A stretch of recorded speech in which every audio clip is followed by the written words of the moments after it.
बच्चा नहीं चाहिए। हाँ नहीं चाहिए। अस्सलाम वालेकुम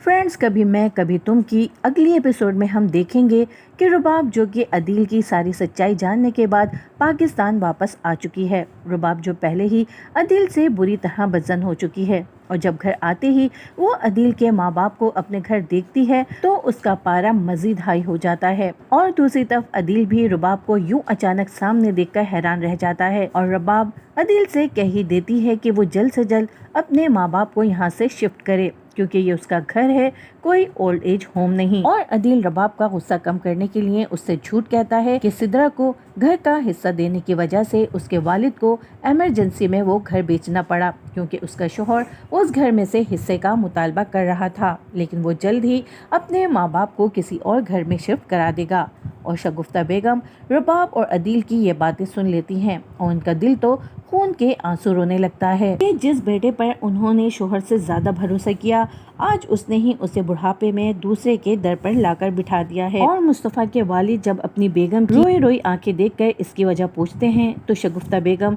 बहाना बनाकर उन्हें टाल देती हैं और उन्हें ये हकीकत नहीं बता पाती हैं कि अदील ने ये घर मुस्तफा और सिद्रा का हिस्सा देने के लिए नहीं बल्कि उनसे झूठ बोलकर अपने किसी मफाद के लिए घर बेचा है। और वो अपने शोहर को ये सब बताती भी तो किस मुंह से बताती कि उन्होंने शोहर के बजाय बेटे पर भरोसा करके कितने घाटे का सौदा किया है। और जब शगुफ्ता बेगम इस बात का शिकवा अदील से करती हैं कि उन्हें ये उम्मीद नहीं थी कि वो झूठ बोलकर अपने माँ बाप को धोखा देकर उन्हें इस उम्र में घर से बेघर कर देगा, वो अदील से कहती हैं कि ये सब करते हुए तुम्हें बिल्कुल भी शर्म नहीं आई, जिस पर अदील बजाय शर्मिंदा होने के अपनी माँ पर ही चढ़ जाता है कि एक तो मैं वैसे ही परेशान हूँ और दूसरा आपकी ये बातें मुझे मजीद टेंशन दे रही हैं क्योंकि अदील ये सोच सोच कर परेशान हो रहा है कि रुबाब का वापस आना अचानक नहीं हुआ है बल्कि रुबाब का अचानक वापस आना और अदील के तमाम अकाउंट्स फ्रीज कर देना और सबसे बड़ा रुबाब का अदील से मिसबिहेव, ये सब कुछ अदील को नॉर्मल नहीं लग रहा होता है। और अगली किस्त में हम मजीद देखेंगे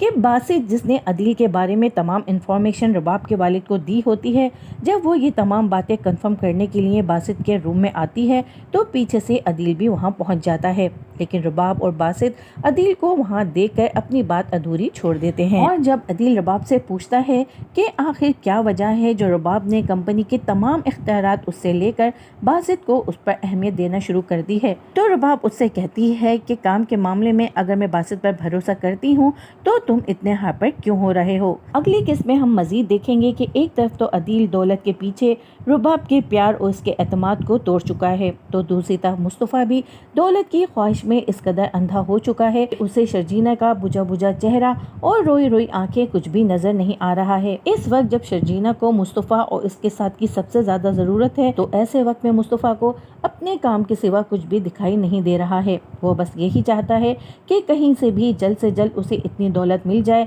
कि वो शर्जीना को दुनिया की तमाम आसाइशों से माला माल कर दे, क्योंकि जब भी शर्जीना के वालिद उसे कॉल करके उसे ये एहसास दिलाते हैं कि उसकी वजह से उनकी बेटी किस कदर मुश्किल जिंदगी गुजारने पर मजबूर है तो वो शर्जीना के सामने मुजरिम सा बन जाता है। लेकिन जब दूसरी तरफ शर्जीना उससे कहती है कि उसे और उसके बच्चे को सिर्फ और सिर्फ उसका साथ चाहिए तो मुस्तफा चीख ही पड़ता है और कहता है कि बच्चा सिर्फ पैदा करना नहीं होता, ये हालात हैं हमारे बच्चा पैदा करने वाले। जिस पर शर्जीना भी जो मुस्तफा के इस रवैये से अब डिसहार्ट हो चुकी है, जिसे ना तो उसकी फिक्र है और ना ही होने वाले बच्चे की कोई खुशी, तो वो भी चीख कर मुस्तफा से कहती है कि फिर कह दो कि तुम्हें बच्चा नहीं चाहिए। जिस पर मुस्तफा भी गुस्से में लैपटॉप बंद करके कहता है कि हाँ नहीं चाहिए बच्चा। और मुस्तफ़ा के मुंह से गुस्से में निकला ये जुमला सुनकर तो शर्जीना का दिल ही टूट जाता है और उसकी आंखें आंसुओं से भीग जाती हैं। लेकिन मुस्तफ़ा इसे ना तो शर्जीना के आंसू नजर आ रहे हैं और ना ही उसकी हालत। उसे अगर फिक्र है तो सिर्फ और सिर्फ पैसा कमाने की। फ्रेंड्स, ये जानने के लिए कि कभी मैं कभी तुम की अगली एपिसोड में क्या कुछ होने वाला है, देखते रहिए न्यूज़ बस्टर्स।